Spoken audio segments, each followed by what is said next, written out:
Hi everybody, my name is Ronnie Banjarian and I'm a consultant here at Education Elements. I'm a former math teacher turned data scientist turned consultant, and I work with school districts across the US on personalized learning, community engagement, and data-informed strategies. In this pathway, I want to talk to you about innovative ways to design and launch your strategic plan. When we ask districts to describe their strategic plans, sometimes we hear things like boring, outdated, or sitting dusty on a shelf. At EE, we believe that the design and planning process is as important, if not more important, than the final document that you create. And so in this first video, we're going to discuss ways that you can innovate in the planning and the launch of your district's strategic plan. How do we design the schools of the future today? We must be innovative in our approach. Otherwise, we'd be designing the same systems and structures that we have all over again. Once you've engaged in the first part of the process, you should have a wealth of data that emerges from surveys,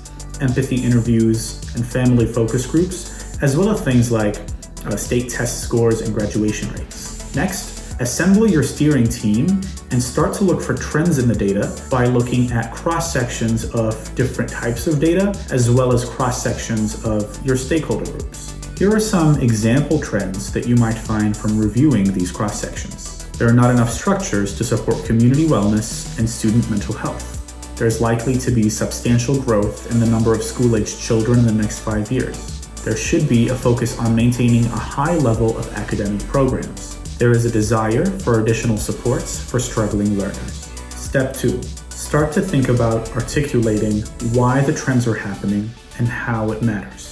Ask yourself and your teams, why? Why is this trend happening? How? How does this trend matter? What? What questions arise from this trend?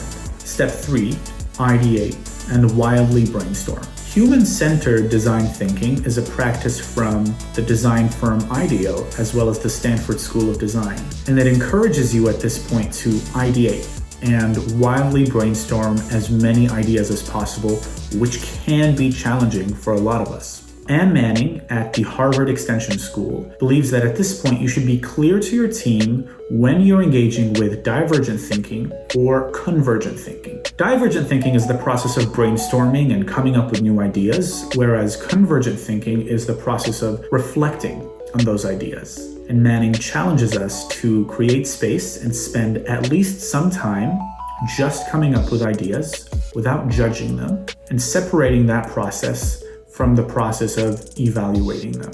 One way you might encourage divergent thinking on your teams is to frame the challenges that arise from your trends as "how might we?" questions. This invites your stakeholders to take a seat at the table, roll up their sleeves, and begin to think of solutions collaboratively. Another benefit of this "how might we" framing is that you're inviting multiple solutions. In fact, any solution that could possibly solve the problem. As Manning states, it's not yet time to evaluate whether the solution is feasible or not. These are the challenges that we found in our data. There are not enough structures to support community wellness and student mental health.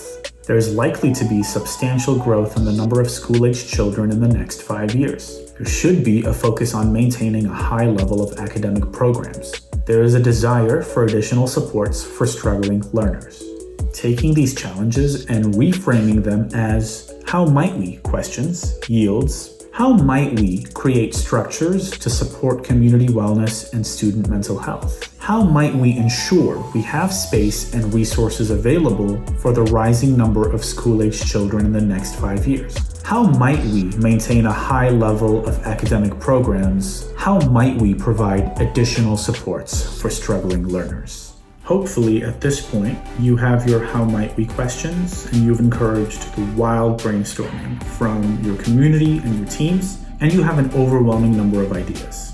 With all of that in mind, my question for you is this: how will you implement divergent thinking in your planning process?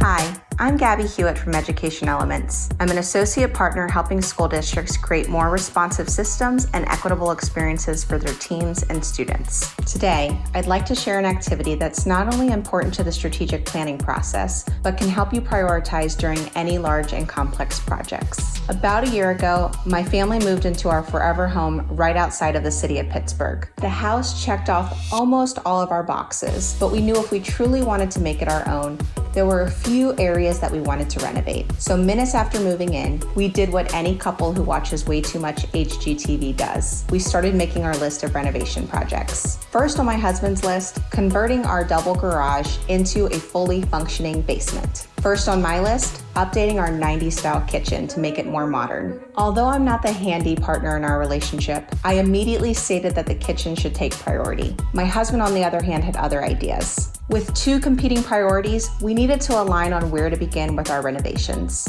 A district writing a new strategic plan is not unlike a family undergoing a renovation project. There are some structural areas that are worthy of celebration, but there are always going to be areas that are in need of improvement. There are also different stakeholders who have competing ideas for what could be or should be improved. A recent survey of nearly 2,000 executives shared this startling statistic. When it comes to strategic priorities, nearly 70% are destined for failure. That's 7 out of 10. A prioritization matrix is one way to ensure that your initiatives or your projects are more likely to succeed. To get started, consider this 4-step framework. First, make a list of all your strategic priority focus areas. It's helpful to have some sticky notes for this step. Consider having a small team comprised of teachers, administrators, and district level leaders to start with. Or you can use an existing strategic planning team that fits this criteria. Ask your team to list initiatives that align to your strategic priorities, one per sticky note for movability later. In my own home renovation project, our list was relatively short. 1 sticky note for the kitchen, 1 for the basement. Second, come to a group definition for the term impact. How your team defines impact depends a lot on context. For a home improvement project, one might note that a kitchen is a high traffic area, therefore having high impact value. Whereas a basement is mostly a seasonal room that's bookended by the start and end of football season. Just as impact in a home improvement project is contextual, so will your team's definition of impact be for a strategic plan. We encourage you to consider your team's definition of impact using one, some, or all of the following criteria. Strategic alignment. How will this initiative support a variety of strategic priorities? Student impact. How might this initiative directly drive outcomes for your students? Return on investment. How might this initiative provide benefits beyond those anticipated? Flexibility. Are we able to adjust course with new information? Remember, your team doesn't have to use all this criteria, but once you have your definition of impact, you can then take your sticky notes and move them along a vertical axis from targeted impact to more broad impact.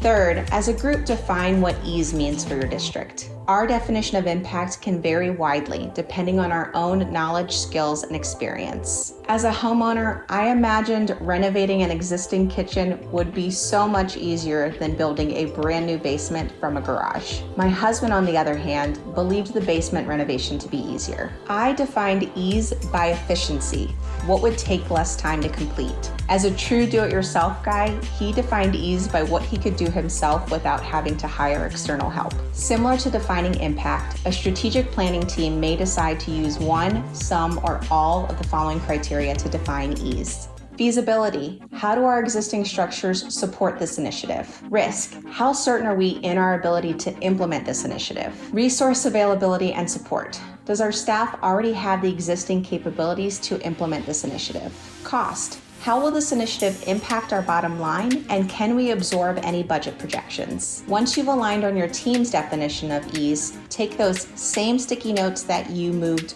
vertically and transition them on a horizontal axis from easy to implement to much more difficult. Finally, select your initiatives to implement. Once you've moved your sticky notes, you'll notice that you've plotted all of your initiatives into 4 different quadrants. The first quadrant we would label easier and has an overall broad impact. These initiatives are high priority and they are relatively easy to implement. When it comes to implementing your strategic plan, this is your starting sweet spot. Our team recommends that you select 2 to 3 initiatives from this quadrant to begin with.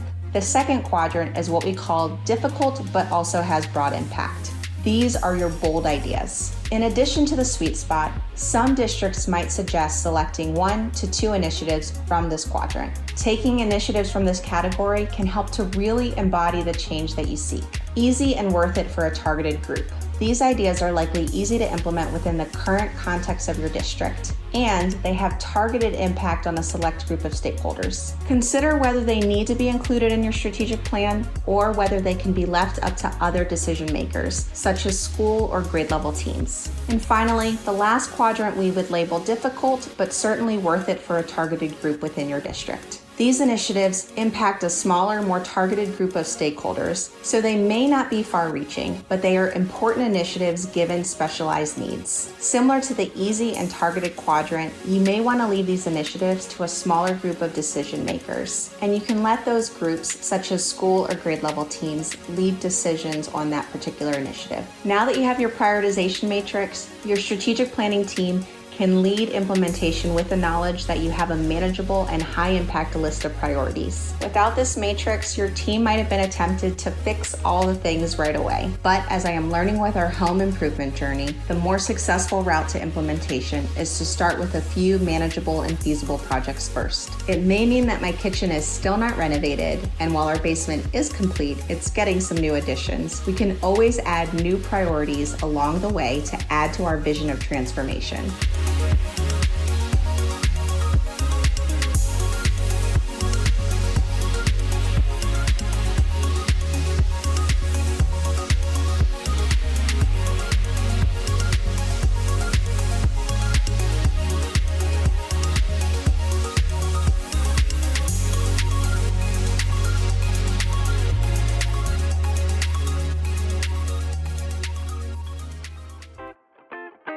Hello, my name is Alan Bryce Ballin, and I'm a design principal with Education Elements. I'll be walking you through some considerations to take in communicating your plan before it's ready for launch. I'd like to start by sharing a story about my wedding this past June. My partner and I decided to get married on the rooftop of our apartment building after having to cancel our Cancun destination wedding plans due to the pandemic. We had our budget so that we could secure a caterer and photographer, and we also came up with a schedule that would make sure everything flowed beautifully from start to finish. When the day came, my partner walked down the aisle, we exchanged our vows and our rings, and we heard guests share stories about how they met us and what it meant for them to witness two people coming together to build a shared life. But as we heard these beautiful stories, we realized that our caterer must have been downstairs trying to enter the building. Neither of us had our phones on us, but we noticed that the time we scheduled for her to arrive had already passed. We also saw our photographer struggling to find the right spots to take photos due to the way we set up our socially distanced seating chart. In that moment, it hit us that even though we had a solid plan, we never communicated any of the small details with our vendors, her maid of honor, my best man, or anyone else who could have helped. I know this sounds like a nightmare, but everything actually worked out. I share this story to highlight the importance of communicating your strategic plan in order to make sure that you prevent communication lapses from impacting your success. So what are some potential pitfalls that might surface when you fail to communicate effectively? Here's some data that reveals some of those potential effects. According to a study completed by the Project Management Institute, 56% of the portion of project budgets that deal with mitigating risk is attributed to ineffective communication. They also found that high-performing organizations create formal communications plans for nearly twice as many projects as their lower performing counterparts. So having a plan for how you communicate is also a success factor. Lastly, ineffective communication led to project failure 1/3 of the time. So I think the challenge here is clear, but what are some steps you can take to make sure you're communicating your plan effectively? You want to be clear on 4 key factors to an effective communication plan, and they include your key messages and tactics, your messengers, your messaging opportunities, and your bottom line.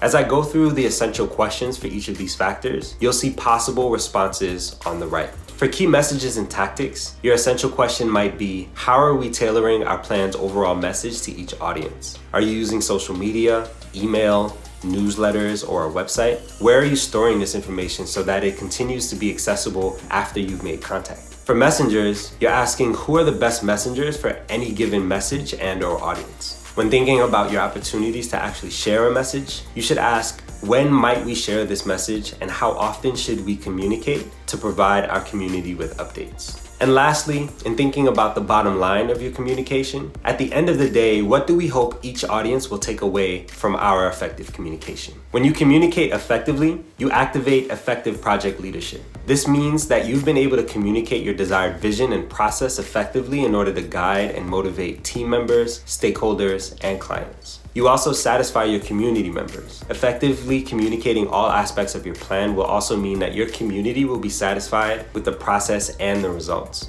Being transparent will help your community understand if some targets aren't met because they were always in the loop, and they may even be able to help you track why some misses occurred. And this can help you ensure success moving forward. Finally, you'll witness engaged team members and a solid project culture. Communicating effectively can also help to establish a better project culture that will serve you in the planning of future initiatives, large or small. Before you launch and monitor your strategic plan, be sure to take into account the following considerations for your planning conversations. Be concise. Keep words at a minimum in your storytelling with the visuals at the forefront to avoid losing people before you have them. Define your terms. Be clear about the terms you're using and why you're using them to avoid confusion. Never lose sight of the future state and the goals you've identified in your plan. As much as possible, always tie your communications back to those goals. Also, remember that you aren't starting with a clean slate. You may already have some, if not all, of the tools at your disposal to communicate effectively. Combine these tools with any new strategies you decide to employ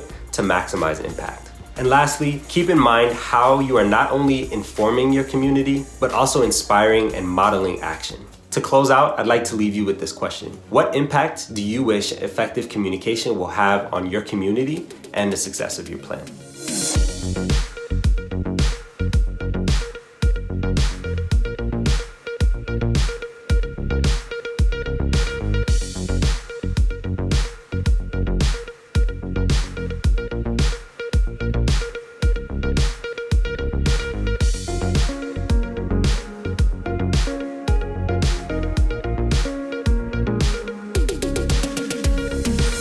Thanks so much for watching. For more content from Education Elements, be sure to check out our website and follow us on Twitter. And if you enjoyed this content, make sure you like this video and subscribe to this channel.